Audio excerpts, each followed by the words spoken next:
Today I'll show you a kettlebell sport swing with all the special details, and we'll see is it different to what we know about swing. And if we talk about two kettlebell swing, that's a part of the long cycle.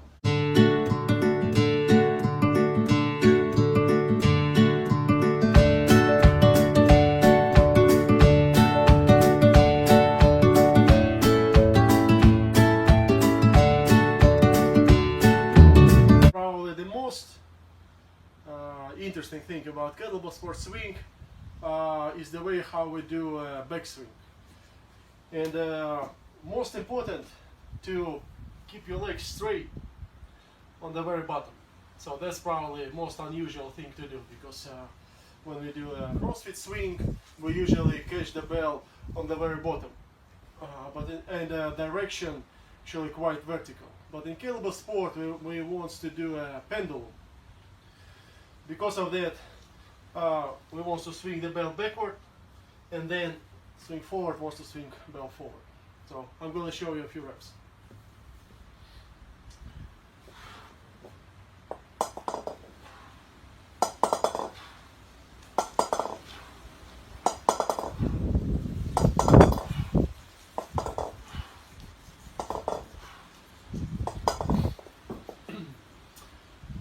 So as you can see, I'm not straightening my legs on the end of this front swing, because we do it to get ready for fast number 3, which is accelerating pull.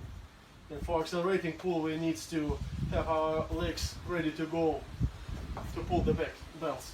That's why in kettlebell sport swing we have straight legs on the back and bent legs on the front. Straight and bend. Straight and bend. So that was about legs. About your upper body and posture. You should keep your upper body straight and good posture. You shouldn't bend your back. Again, if we talk about muscles around spine, it should be contracted and straight. If we talk about shoulders, that's okay to keep them loose. So again, back straight but shoulders relaxed and loose. And when you do this back swing, it's nice to have arms connected to your body. So again, when you do a back swing, arms connected. When you do swing forward, arms connected till the point where you cannot move pelvis any further. And then it's nice to let the bells fly even a little bit higher and separate your arms and your body. And then when you go to back swing again, you let your arms first and don't move your body anywhere. And when your arms already attached to your body, then you can do a back swing. Again, keep arms connected and swing forward, and only on the very end you can separate them a little. With kettlebells again.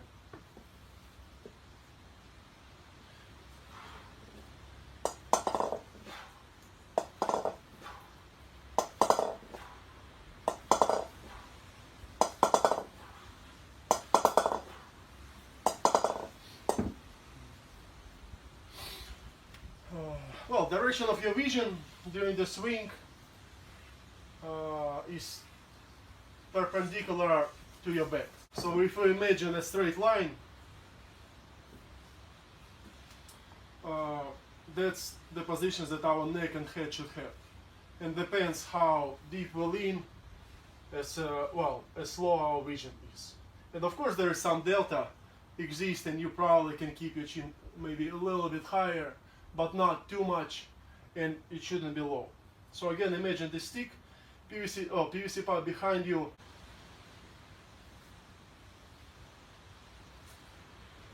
Now let's talk about arms during the swing. Your arm should be straight. And straight, I mean your elbows should be perfectly locked. That's the rule. When you feel the weight of the bells, arms should be straight and elbows should be locked. It's even fine to use your triceps to control this lock, because if during the swing you will keep your arms bent, well, that's how your arms get pumped, that's how your biceps will get involved, and that's how it turns to pretty much biceps curls. So that's why keep your arms straight, use your triceps for that, don't get shy, control this lock, and your arms perfectly straight for back swing, perfectly straight for swing forward. That's the rule.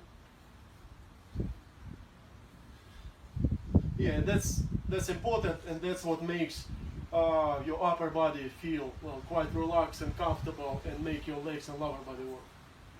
You do swing back, swing forward. You're staying on your heels solid.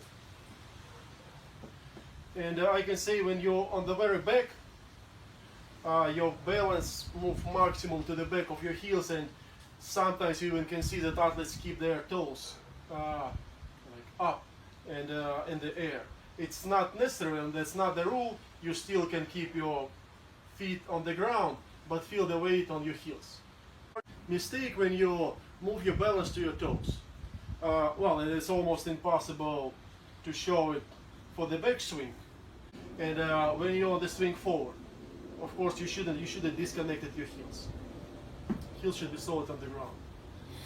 Well, the thing about it is when you disconnect your heel, you basically switch off your hip muscles. You cannot use all advantage and of the strength of your quads. It all goes to your low legs, and low legs, that's not the muscles that you need to use for effective and successful swing. You need to count on muscles above your knee. So it's quads, hamstrings, glutes, low back, but not low legs. So that's why keep your heels connected. Now thumbs position. And there is two most common ways to do swing. And one way is to keep your thumbs forward. Another way to keep thumbs backward. Some athletes prefer to keep palms facing backward, but that's not usual way to lift. My position about it is to keep thumbs forward, and the reason why is I feel way easier to keep your elbows close to each other, and it's good for your rack position as the next fast. And well, it also helps you to keep better connection of your arm and of your body, because I'm thinking this way: when you rotate thumbs inward, you see elbows goes outward, and it's kind of even easier to bend your arms. But we want to keep them straight, as I mentioned before, and locked. So that's why with the thumb forward, you can perfectly lock your elbows and keep your arms straight. And plus, it's way easier way than to make insertion, but it will be a next phase of the exercise. And now we talk about swing, and again, it gives you a better arms connection to your body with the thumbs forward. And I will demonstrate you a few repetitions.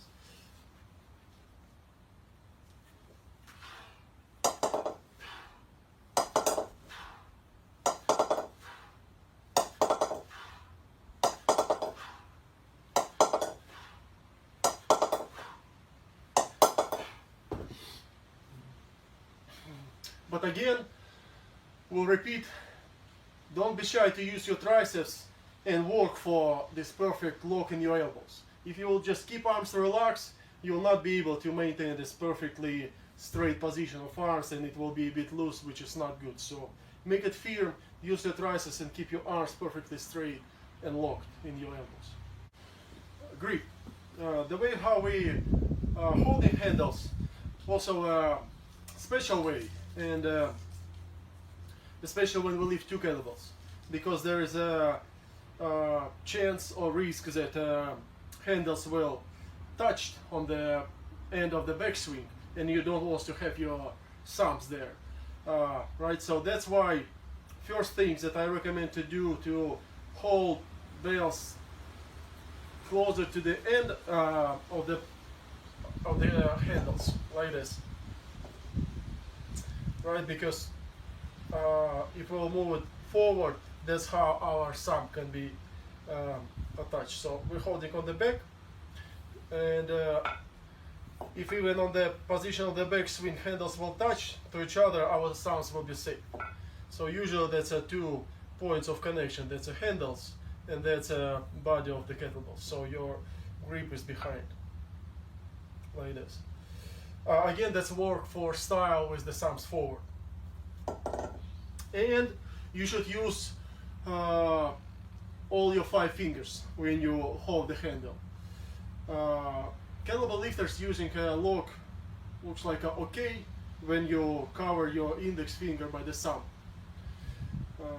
And when you get used to it, you really start to feel benefits of it, and it's way less tension in your forearm. And of course, it depends on the model of the kettlebells that you use, how thick handles are, and how long is your fingers. But if you can reach your index finger, even just a nail, just to touch it, you should use it. So again, that's the style. And for next few reps, you can take a look on and pay attention for the way how I hold the handles.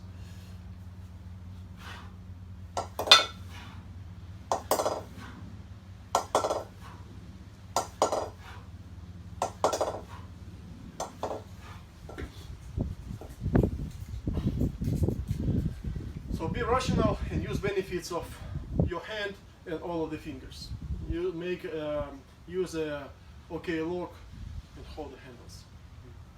Well, another thing to say actually about the grip is that, let's say we use all 5 fingers, but we shouldn't squeeze handle way too hard. Well, I mean when you squeeze it and even connect the top of your palm with the handles, that's a bit too much. That's a bit too much tension in your forearm. So this part, it's fine to have relaxed, and that will release tension from your wrist. But fingers, you should have involved. And again, another benefit I think of the grip on the back is that your pinky also more stable there. Because when you hold the bell on the middle or on the front, you know, at some point there is a risk of sliding off your pinky. But when you keep it on the corner of the handle, it's more stable, and that's how all 5 fingers doing a good job. So pinky stuck and connected, and the thumb and the index finger have lock here, and of course fingers on the middle, they also very comfortable and can well, obviously that's the longest fingers on our hand, so all of the 5 fingers this way doing like maximum effective work that it can be.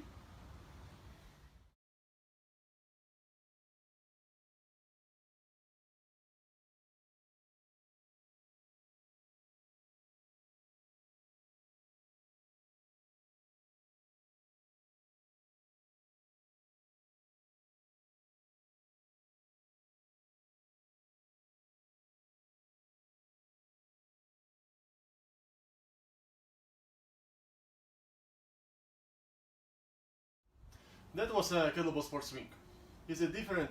Yes, because we want to do up to 100 repetitions in a row, and we need to be very rational with our energy resources, and describe technique work for that really well.